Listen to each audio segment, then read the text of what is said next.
एक दिन के चक्कर में थोड़ी तो काम खराब हो रहा है।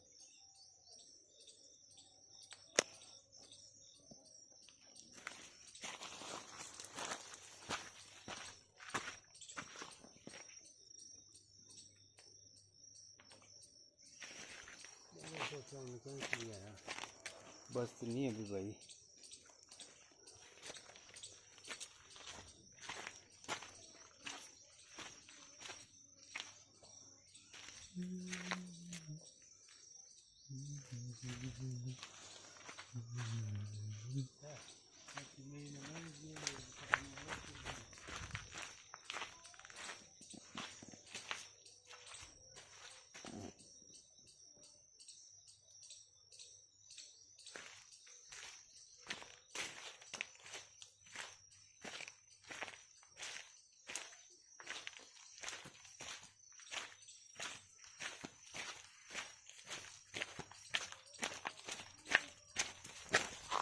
क्या बोल रहे हो आप?